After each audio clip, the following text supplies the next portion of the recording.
There's a particular kind of silence that fills a house after a long and bitter divorce. It's not peaceful. It's heavy, like the air after a storm has passed, but left everything broken in its wake. For 6 months, I'd been learning to breathe in that silence. My name is Clara, and I was finally, for the first time in 15 years, free from my ex-husband, David. The divorce had been a war of attrition, but I had won my freedom, the house, and a decent settlement. I thought the battle was over. I was wrong.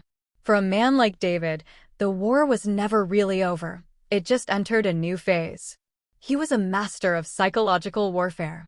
During our marriage, it was never about shouting. It was about the slow, steady drip of doubt. A backhanded compliment about my career. A sigh of disappointment when I chose to spend time with our daughter instead of networking with his clients. He built a box around me, piece by piece, and called it love. Leaving him was the hardest and bravest thing I had ever done. The first sign that the ceasefire was over was an email. It arrived on a Tuesday morning with the innocuous subject line, "Important, Maya." Maya is our 13-year-old daughter. My heart immediately jumped into my throat. The email was polite, reasonable. Too reasonable. "Clara, I hope you're well. I've been doing a lot of thinking, and I'm concerned about Maya's schooling. The public school in your district simply isn't ranked highly enough. I've found an excellent, highly competitive private academy. The tuition is significant, but I'm willing to cover the majority of the cost. Of course, this would require Maya to live with me during the school week, as the school is on my side of the city. I've already submitted an application. I think this is what's best for her future. We should discuss the transition. Best, David." I read it once. Then again. The audacity of it stole my breath. He hadn't asked. He had decided. He'd submitted an application for my child to change her entire life. This was his opening move. He was using our daughter, our brilliant, happy daughter who loved her school and her friends, as a chess piece. He was trying to manipulate me one last time, to prove he could still reach into my life and pull the strings. The old Clara, the one who lived inside his box, would have panicked. She would have frantically called him, her voice trembling, pleading. She would have gotten tangled in his logical traps until she agreed, just to keep the peace. But that Clara was gone. I felt a cold, sharp clarity settle over me. I didn't reply to the email. I picked up the phone and called my lawyer, Susan. Her voice was a calm, steady anchor in the sudden storm. "It's a classic power play, Clara," she said, her tone dry and unimpressed. "He's testing the boundaries of the custody agreement. He knows he can't just take her, so he's creating a crisis where he appears to be the rational, generous parent, and you're the emotional obstacle to your daughter's success." "What do I do?" I asked, my voice surprisingly steady. "We do nothing," Susan replied. "We wait. Let him make the next move. He's expecting a reaction. Deny him that. Document everything. And Clara, be ready. He won't stop here." I hung up and looked out the kitchen window at our backyard, where Maya had learned to ride a bike. This was my home. This was her home. He wasn't just threatening my custody, he was threatening her stability, her happiness. The cold clarity inside me began to heat into a slow, simmering rage. A week later, the next move came. He showed up at the house unannounced on a Saturday morning. I saw his expensive car pull into the driveway, and my entire body went tense. I told Maya to go upstairs to her room, that her father and I needed to talk. I opened the door before he could ring the bell. He stood there, smiling his perfect, plastic smile. He was holding a glossy brochure for the private school. "Clara," he said, his voice dripping with false warmth. "I thought we could talk about this in person." For Maya. I didn't smile back. I didn't invite him in. I simply stood in the doorway, a human barrier. "There's nothing to talk about, David. Maya is not changing schools." His smile tightened at the edges. "Now, be reasonable. This is about her future. This school has a 99% college acceptance rate. The public school has, well, it has a great art program." He said art program the way another person might say garbage dump. "She's 13, David. She's happy. She has friends. Her future is just fine." He leaned forward, lowering his voice, deploying his signature move, The intimate manipulation. Clara, I know you're still adjusting. I know change is hard for you. But you have to think about what's best for her, not what's most comfortable for you. Don't let your limitations hold her back. And there it was. The same old script. You're too emotional. You're not smart enough. You're holding me back. He thought he could still use it on me. He thought the wires he'd installed were still active. I looked him dead in the eye, my voice quiet but absolute. Get off my porch, David. The smile vanished from his face, replaced by a flash of genuine shock. He wasn't used to being denied. He wasn't used to a door being closed in his face, literally or metaphorically. He recovered quickly, his eyes turning hard. This isn't over, Clara. Yes, I said, my hand on the door. It is. I closed the door, locking it with a definitive click. I leaned against it, my heart pounding. I had stood my ground. But as I heard his car screech away from the curb, I knew Susan was right. This wasn't over. He had underestimated me. And he was going to learn, the hard way, just how wrong he was. The silence after David left was louder than any argument. I stood with my back against the solid wood of the front door, feeling the vibration of his anger fade from the porch through the frame and into my spine.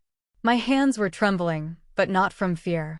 It was the adrenaline of a soldier who has just repelled the first wave of an attack. I had looked the monster in the eye and hadn't flinched. But I knew the monster would be back, and next time, he wouldn't come with a brochure. He'd come with a battering ram. I went upstairs and found Maya sitting on her bed, sketching in her notebook. She didn't look up. Is Dad mad? She asked, her voice small. I sat beside her, my heart aching. A little, sweetie. But it's okay. Grown-ups disagree sometimes. She finally looked at me, her eyes, so much like his, but filled with a softness he never possessed, searched my face. He said the new school has a swimming pool and a robotics lab. He said it was where all the smart kids go. And there it was. The poison already administered. He wasn't just talking to me, he was talking to her, planting seeds of doubt and desire. Your mother's house is ordinary. Your mother's choices are holding you back. The manipulation was multi-layered, a campaign fought on all fronts. That does sound nice, I said, keeping my voice even. But your school has Miss Gable, who you love, and your science club is going to the state finals. That's pretty smart. And more importantly, you have Lena and Sophie living 2 streets away. A school is more than its buildings, Maya. It's its people. She seemed to consider this, then nodded, going back to her drawing. The immediate crisis was averted, but the insidious doubt remained. I had to be smarter. I had to be ready. I called Susan back. He's escalating. He's talking to Maya directly, selling her on this fantasy. Susan was silent for a moment. Then we need to be prepared for him to file a motion to modify custody. He'll argue that you are refusing a superior educational opportunity out of spite or financial inability. We need to build our defense. We need to show that Maya is thriving and that his motives are purely about control, not her well-being. Building a defense sounded so passive. I didn't want to just defend. I wanted to prove, once and for all, that he couldn't do this. I needed to understand his real angle. The private school tuition was astronomical. Why was he suddenly so willing to shoulder that cost, plus the cost of having Maya live with him full-time? It wasn't out of the goodness of his heart. That's when I remembered the clause in our divorce agreement. The one I'd fought for. The one about college. The agreement stated that college tuition would be split proportionally based on our income at the time. My freelance marketing business had been growing steadily. If that trend continued, I would be responsible for nearly half of a state school tuition. But if his income increased dramatically, his share would become much larger. A cold suspicion began to form. What if this wasn't just about taking Maya from me? What if it was also about money? I spent the next 2 nights buried in financial records and the divorce decree. And then I found it. It was so obvious, so perfectly David, that I almost laughed. The private academy he had chosen wasn't just any school. It was a feeder school for an Ivy League university. The tuition was a fortune, but it was a drop in the bucket compared to the full freight of an Ivy League education. His plan was diabolical. By moving Maya to the school, He was setting a precedent of educational investment. In our state, a judge could look at that precedent and rule that we were obligated to maintain it for college. If she was accepted to an Ivy, the court could force us to pay for it. And with my smaller income, that would financially cripple me. I'd lose the house. I'd lose everything I'd built. He wasn't just trying to take my daughter, he was trying to bankrupt me and force me back into a position of dependency. He thought he was playing 3D chess while I was playing checkers. He thought his moves were too complex for me to ever understand. He was wrong. I called Susan, my voice vibrating with a new, fierce energy. I know what he's doing. I laid it all out for her. The college clause, the feeder school, the long-game financial annihilation. Susan let out a low whistle. Clara, that's brilliant. In a terrible, monstrous way. This changes everything. This isn't just a custody issue anymore. This is demonstrable bad faith. He's attempting to manipulate the court's future financial orders. A judge will not look kindly on that. We had our weapon. Not just a shield to block his attack, but a sword to counter it. We began building our case, not as the reactive, emotional ex-wife, but as a rational parent exposing a predatory financial scheme disguised as concern. I started documenting everything with renewed purpose. I saved the brochure. I recorded the dates and details of his conversations with Maya. I gathered report cards, awards, and statements from her teachers about how well she was doing. We were building a fortress of fact around our lives.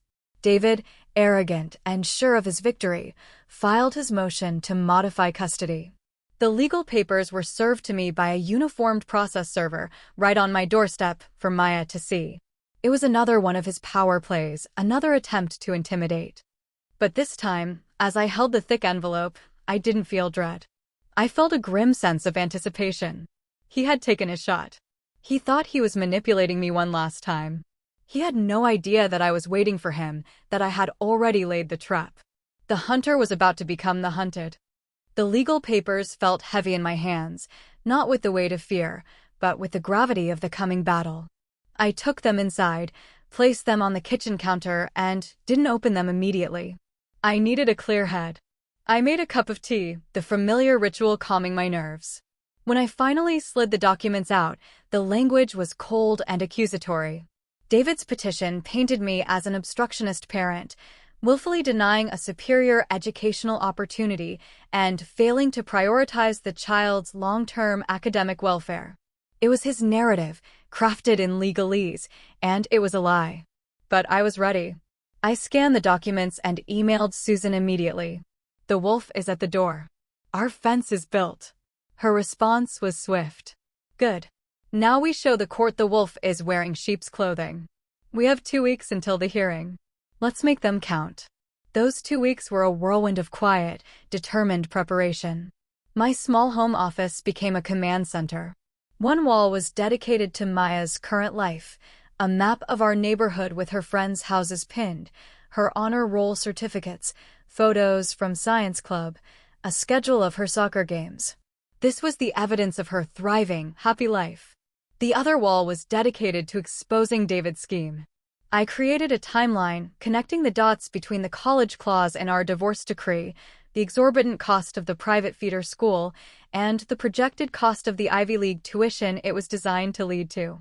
Susan helped me draft a powerful affidavit where I laid out my discovery of his financial motivation in clear, unemotional terms. The most crucial part of our defense, however, was Maya herself. We couldn't put her on the stand, that would be too traumatic, but we could let her voice be heard. Susan arranged for a child custody evaluator, a neutral psychologist named Dr. Evans, to interview Maya and assess her wishes and well-being. The day of the evaluation, I was a bundle of nerves. I drove Maya to the office, trying to act normal. "This lady just wants to make sure you're happy and heard, okay, sweetie?" I said, squeezing her hand. Maya, ever perceptive, just nodded. "I know, Mom. It's because of the new school." An hour later, Maya came out, looking thoughtful. Dr. Evans gave me a polite, unreadable smile. "Thank you, Clara.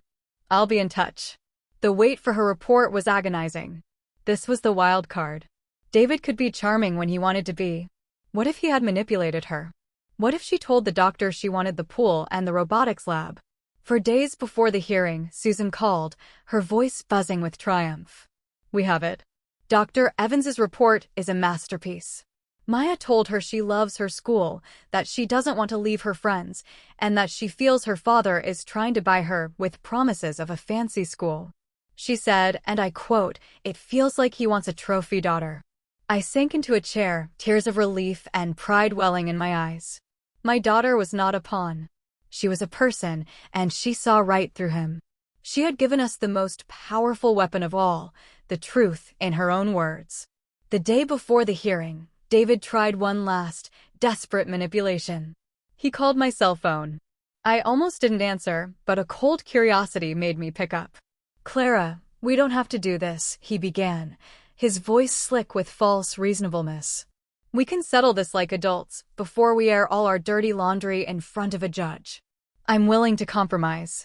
Maya can stay with you on weekends." He was scared. He knew we had something. He could feel the ground shifting beneath his feet, and his instinct was to try and control the collapse. "There's no compromise, David. You filed this motion. You started this war. Now you get to see it through to the end." His tone sharpened. "Don't be a fool, Clara. The judge will see you're being unreasonable. You're going to embarrass yourself. I guess we'll find out tomorrow, won't we?" I said, my voice calm. "Goodbye, David." I hung up, my hand steady. The old Clara would have agonized over that call, dissecting every word for hidden meaning and threat. The new Clara simply saw it for what it was, the frantic flailing of a man who had finally realized his opponent had been studying his playbook the entire time. That night, I laid out my clothes for the hearing, a tailored, conservative navy blue dress. I looked professional, credible, and strong. I wasn't going in as a victim. I was going in as a mother armed with the truth, ready to defend her child's happiness and her own future. As I lay in bed, staring at the ceiling, I felt no anxiety. Only a cold, clear certainty. David had thought he could manipulate me one last time. He thought his plan was too clever for me to ever unravel. He thought the courts were his domain, a place where his logic and money would always win. He was wrong. Very, very wrong. And tomorrow, a judge was going to tell him so. The courthouse was a monument to judgment, all cold marble and echoing footsteps. I walked beside Susan, my posture straight, my breathing even. We entered the courtroom, a sterile space that smelled of lemon polish and anxiety. David and his lawyer were already there, seated at the opposite table. He looked polished and confident in an expensive suit, but I saw the tightness in his jaw, the way his fingers drummed a nervous rhythm on the table. He glanced at me, and for a fraction of a second, I saw a flicker of surprise. He was expecting a nervous wreck. He saw a queen ready to defend her kingdom. The judge entered, a woman in her 60s with sharp eyes and a no-nonsense demeanor. Judge Morrison. She surveyed the room, her gaze lingering on each of us before she began. David's lawyer, a man named Mr. Sterling, went first. He painted a picture of a forward-thinking father, desperate to provide his daughter with the gold standard education she deserved. He spoke of rankings, endowments, and college acceptance rates. He presented the private school brochure like it was a holy text. He portrayed me as an emotional, intransigent mother, clinging to the familiar at the expense of my child's future. It was a performance, slick and rehearsed. Then it was Susan's turn. She stood, a picture of calm authority. "Your Honor, if it pleases the court, this case is not about school rankings. It is about a pattern of control and a deliberate attempt to manipulate both this court and a 13-year-old child." She began by entering Maya's current life into evidence. Report cards, awards, statements from her teachers and soccer coach. She built a wall of evidence proving our daughter was not just doing fine, but was thriving, happy, and deeply connected to her community. Then she shifted. "The petitioner claims this is solely about education. But the evidence reveals a far more cynical financial motive." She approached the bench and entered our timeline into evidence. She walked the judge through it, step by logical step. The college clause. The specific nature of the feeder school. The projected Ivy League costs. She connected the dots with the precision of a surgeon. The petitioner isn't seeking to enhance the child's education. He is seeking to set a financial trap for the respondent. By establishing this precedent, he aims to leverage a future court order that would cripple her financially, potentially forcing the sale of the marital home and undermining the stability he claims to want for his daughter. This is bad faith, Your Honor. It is a predatory use of the court system. I watched David. The color drained from his face. His lawyer leaned over, whispering frantically. They had not seen this coming. They had underestimated us. They had underestimated me. The climax came when Susan entered the report from Dr. Evans, the child custody evaluator. She read the key passage aloud, her voice clear and resonant in the silent room. When asked about her feelings on changing schools, the child stated, "It feels like he wants a trophy daughter." She expressed strong attachment to her current school and friends, and voiced concern that her father was trying to buy her affection. The words hung in the air, devastating in their simplicity and truth. You could feel the entire mood of the courtroom shift. The judge's lips pressed into a thin line. She looked at David, and it was not a look of sympathy. Mr. Sterling's cross-examination was weak, a series of sputtering objections and attempts to paint me as paranoid. But the foundation of their case had been vaporized. The judge saw through it. She saw the manipulation, the financial chess game, and most importantly, she saw a happy child who did not want to be used as a pawn. When Judge Morrison finally spoke, her voice was like ice. This court is deeply troubled by the petitioner's actions. The evidence presented strongly suggests a motive that goes far beyond educational concern and ventures into the realm of financial gamesmanship and parental alienation. The motion to modify custody is denied.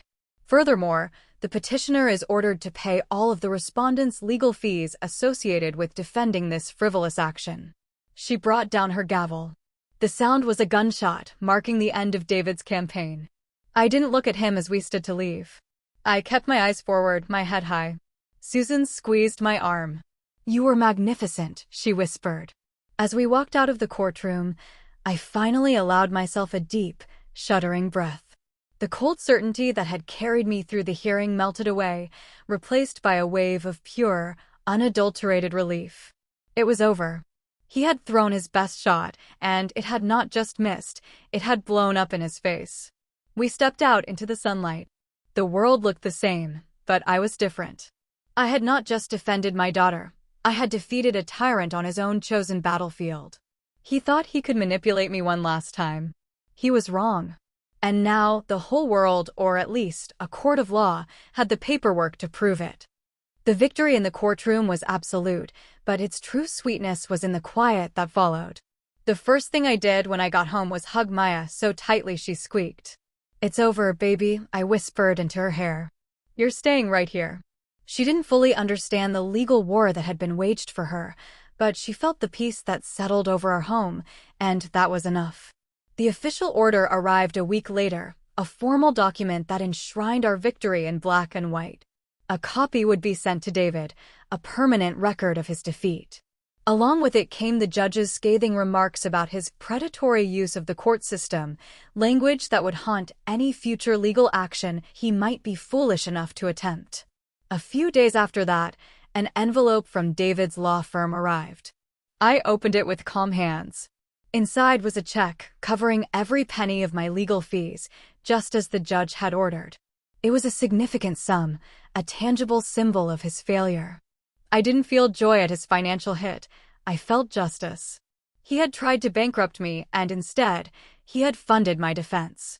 I deposited the check and did something I'd been dreaming of for years. I invested in my own business. I leased a small, bright office space in a creative co-working hub, bought professional-grade equipment, and officially launched Clark Consulting with a proper website and marketing materials. The woman who David claimed was voluntarily unemployed was now a business owner. The check that was meant to be a punishment became my seed capital. Life began to find a new, healthier rhythm. With the constant threat of David's manipulation gone, Maya blossomed. She threw herself into her science club project with renewed passion and the simple, Uncomplicated joy on her face when she was with her friends was my greatest reward. Our home was no longer a fortress under siege, it was a sanctuary. David, predictably, vanished. The bi-weekly dinners he used to have with Maya became sporadic, then stopped altogether. The texts and emails ceased. It was as if, having lost his ability to control the narrative, he had lost all interest in the characters. It hurt for Maya, a deep, quiet ache that she didn't often speak of, but I knew it was there. But I also knew that his absence was a far greater gift than his toxic presence. She was learning that love isn't about control, it's about showing up. And he simply didn't. About 3 months after the hearing, I was at my new office, putting the finishing touches on a client proposal, when my phone lit up with a number I hadn't seen in months. David. A cold knot tightened in my stomach. Old instincts died hard. But the fear was quickly replaced by a weary curiosity. What could he possibly want now? I answered, my voice neutral. David. There was a long pause on the other end. I could almost hear him searching for the right tone, the right words to regain some shred of power. He found none. Clara. His voice was different. Hollow. Stripped of its usual arrogant resonance. I received the final bill from my lawyer. For the hearing. I waited, saying nothing. Let him sit in the silence. He stammered, uncharacteristically lost for words. I didn't. I never meant for it to go that far. It was the closest to an apology I would ever get. And it wasn't for the pain, the manipulation, or the attempt to destroy my life. It was for the legal bill. I'm sure you didn't, I replied, my voice flat. But it did. Another silence. Then, a quiet, defeated. Yeah. The conversation was over. There was nothing else to say. He had called seeking, what? Absolution? Acknowledgement of his suffering? He found only my unwavering, calm finality. I hung up and looked around my sunlit office.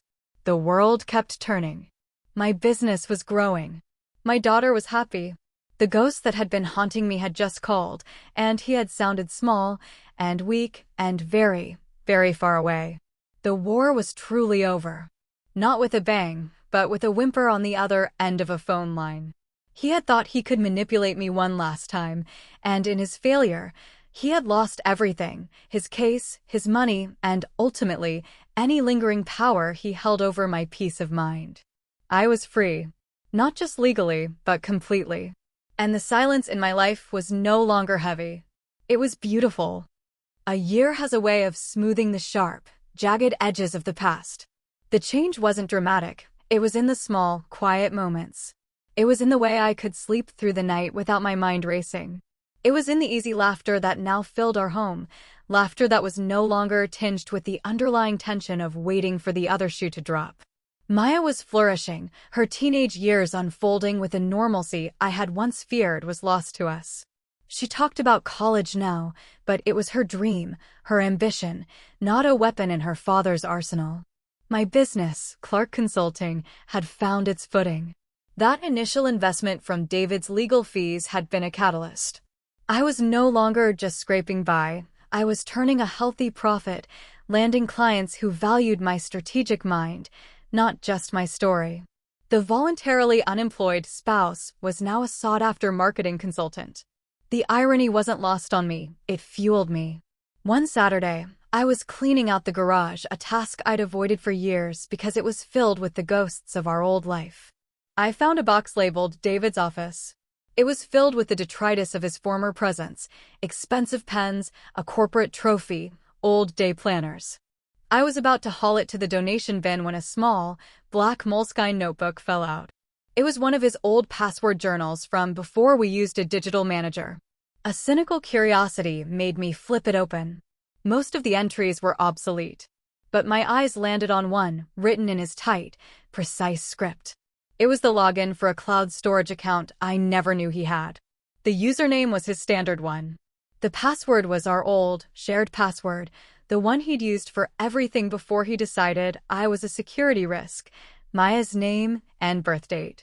He was so arrogantly predictable. I sat on the dusty garage floor, my laptop open. Part of me screamed that this was an invasion of privacy, that I should just throw the book away and move on. But the part of me that had been hunted, the part that had learned to anticipate his moves, was too strong. I logged in. The account was a digital graveyard. There were folders for old tax returns, business plans, and then one simply labeled custody. My blood ran cold. I opened it. Inside were drafts. Dozens of them. Drafts of emails to his lawyer, brainstorming strategies to undermine Clara's credibility. Notes on my social media posts, analyzing them for any hint of instability.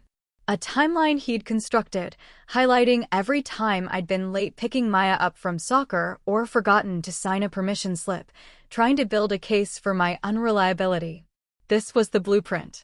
This was the war room I had always known existed but had never seen.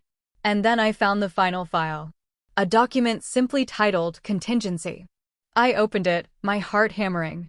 It was a plan, written in the cold, analytical tone he reserved for his biggest business deals. It outlined what to do if he lost the custody hearing. His contingency wasn't to rebuild a relationship with his daughter. It was a financial plan. It detailed how to shield his assets, how to minimize future child support obligations by taking a lower-paying, passion job, and a single, chilling line: prepare for eventual estrangement. Mitigate financial fallout.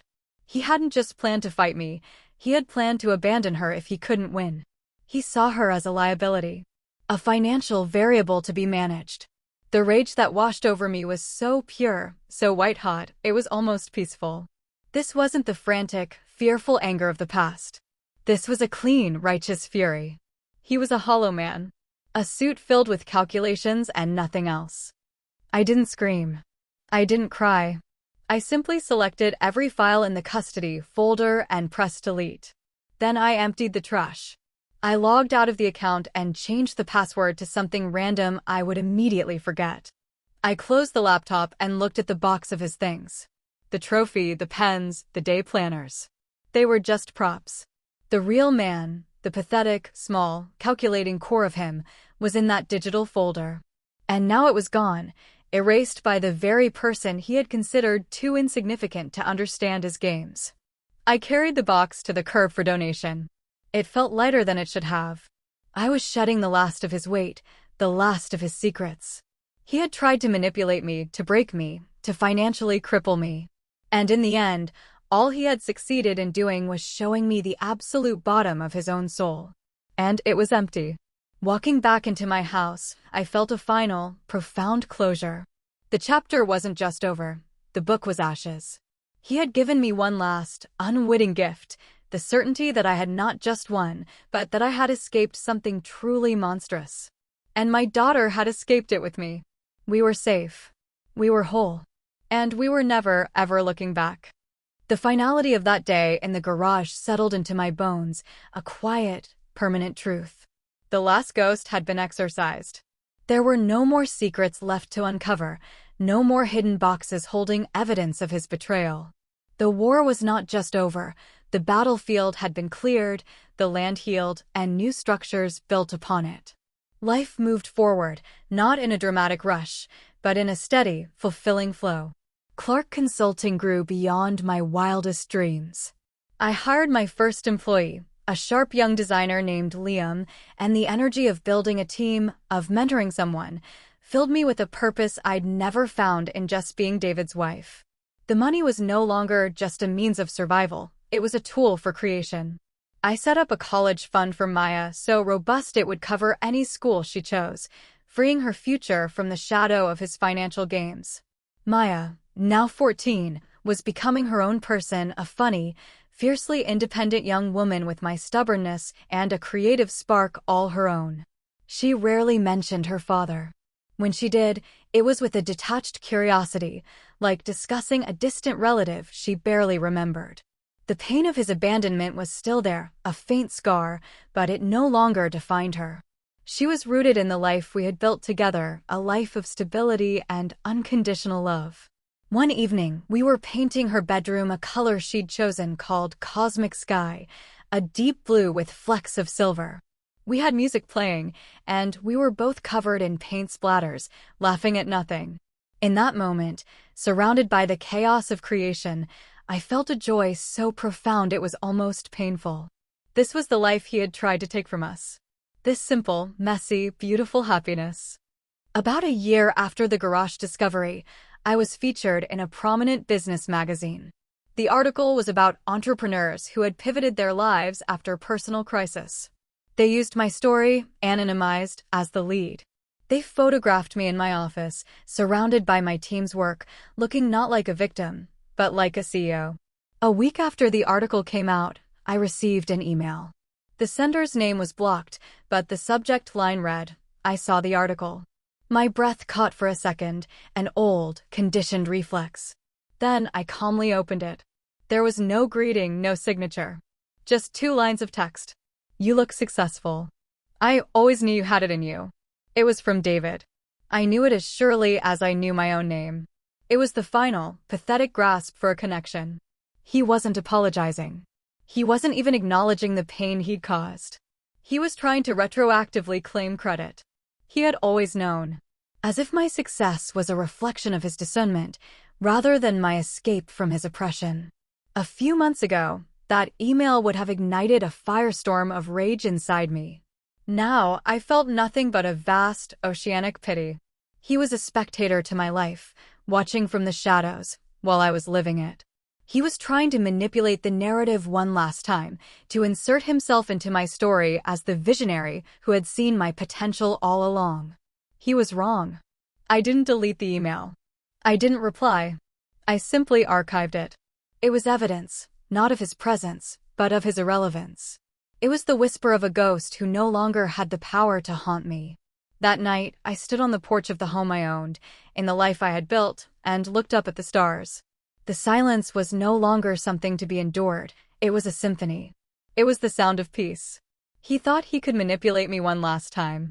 He thought his words, his schemes, his money, held power over my happiness. He was wrong. Very, very wrong.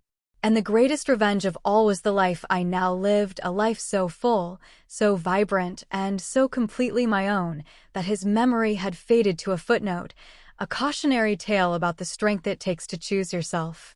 The battle had made me stronger, but the peace made me whole.